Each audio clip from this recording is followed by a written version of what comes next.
The silence in this new apartment is different from the silence in the house on Willow Lane. That was a heavy silence, thick with unsaid words, and the ghost of a future that would never be. This silence is light. It's a silence I own. It's filled only with the soft hum of the refrigerator, the distant sigh of traffic far below, and the quiet rhythm of my own breathing. A year has passed since I closed that front door for the last time, the rain soaking my hair and my clothes, washing the very dust of that place from my skin. The divorce papers are filed, a neat clinical end to a messy, bloody emotional war. The lawyers haggled over the assets, the savings, the value of the furniture we'd chosen together. But they couldn't divide the memories. Those were mine to carry, and mine alone to slowly, painstakingly let go. I remember the weight of the suitcase in my hand that night. It wasn't heavy. I'd packed only what truly mattered, what was truly mine. The rest was just stuff, anchors to a sunken ship. Walking to my car, the rain felt like a baptism. Each drop was a tiny shock against my skin. A cold, clean feeling that whispered of beginnings. I didn't look back. I couldn't. To look back would have been to risk turning into a pillar of salt, frozen forever in that moment of grief and rage. So I kept my eyes on the road ahead, the windshield wipers beating a steady, hypnotic rhythm, sweeping the past away with every pass. This apartment is small, but the windows are large, and the light is everything.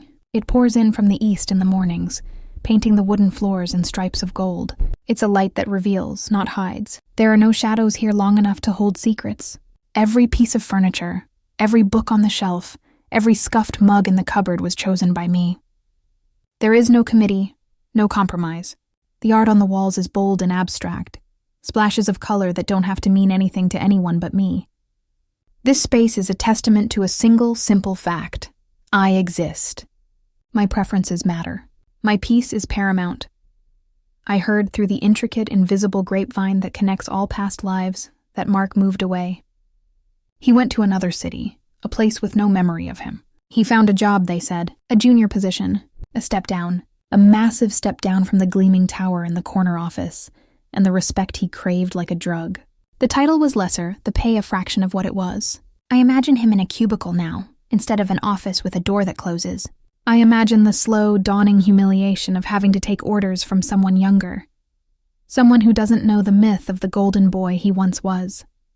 His friends, the ones from the old company, the ones he'd have beers with and boast about his victories, they drifted away. A man's social currency plummets when he's publicly shamed for a moral failure. The facade cracked, and people saw there was nothing solid behind it. They saw the hollow man and they moved on. The destruction, as I intended, was complete. People ask me, sometimes in hushed tones, sometimes with a gleam of morbid curiosity in their eyes. Are you glad you did it? They lean in, expecting a fiery, triumphant yes. They want a story of victorious vengeance.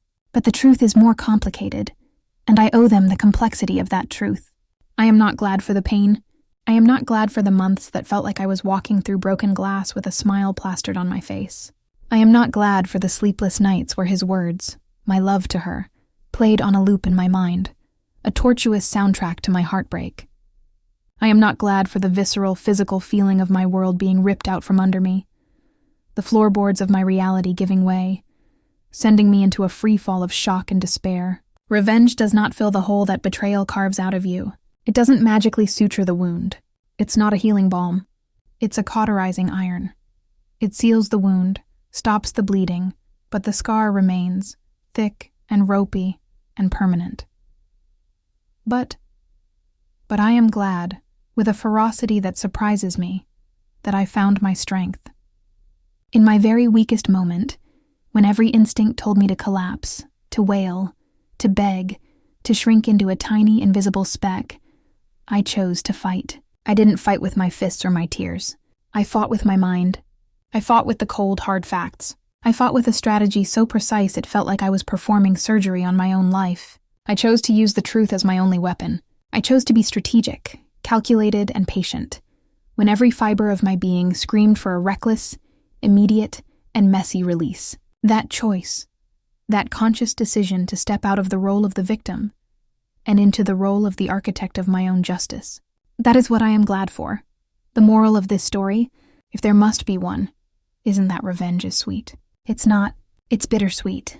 It's a medicine you have to swallow that cures the disease but leaves a terrible, metallic taste in your mouth long after the fever has broken. The real lesson, the one I carry with me now like a talisman, is about the profound, untapped power of your own voice. For years I was silent. I swallowed my doubts about the late nights. I made excuses for the emotional distance. I let his lies become the accepted truth of our relationship. I allowed my own reality to be rewritten by his deceptions. By going to Robert, I broke that silence. It wasn't a scream. It was a whisper. A calm, clear, deliberate whisper delivered to one single person who had the power and the integrity to listen. And in that act of speaking my truth, I took back my power. I showed myself more than anyone else that I was not a doormat to be trampled. I was not a background character in my own life. I was a force, a quiet, determined, and formidable force. Betrayal's greatest cruelty is how it tries to make you small. It whispers insidiously that you are not enough, that you are worthless, that your love, your loyalty, your very presence is disposable, that you don't matter. My revenge, in the end, was never truly about destroying Mark.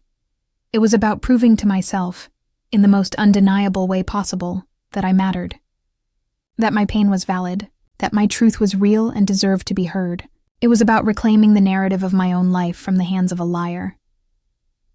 If you are listening to this now, and you are in that dark place I once inhabited, if you are feeling the unique, soul-shattering sting of betrayal, please know this. You have a strength inside you that you cannot yet imagine. It feels impossible now, I know. It feels like you are broken beyond repair, but you are not. You are a mosaic waiting to be reassembled, and the cracks will eventually become part of your beauty, part of your story. Your voice matters. You do not have to scream it from the rooftops to be heard. You don't need a megaphone. Sometimes, the most powerful, the most devastating thing you can do is to choose the one right person, look them in the eye, and whisper your truth. Just whisper it. Let the truth itself carry the weight. It is heavier than any lie. Let the consequences land where they may.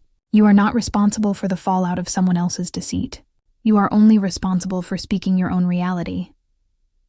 My story started in a house on Willow Lane, a beautiful prison built on a foundation of lies.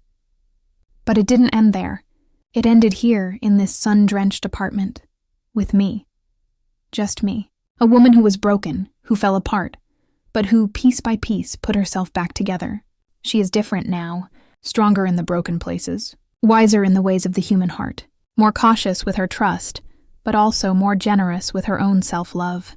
The house on Willow Lane was just a house, a structure of wood and paint and memory, but I have learned that I am a home, my own home. My foundation is my integrity. My walls are my resilience. My roof is the peace I have built for myself. And I am finally, completely, and utterly at peace. The light is fading now, the golden hour giving way to the soft blue tones of twilight. I'll make a cup of tea, and I'll sit in this comfortable silence, and I will be still. There is no more planning, no more watching, no more waiting for the other shoe to drop. The shoes have all dropped. The storm has passed, and I am still here. I am home,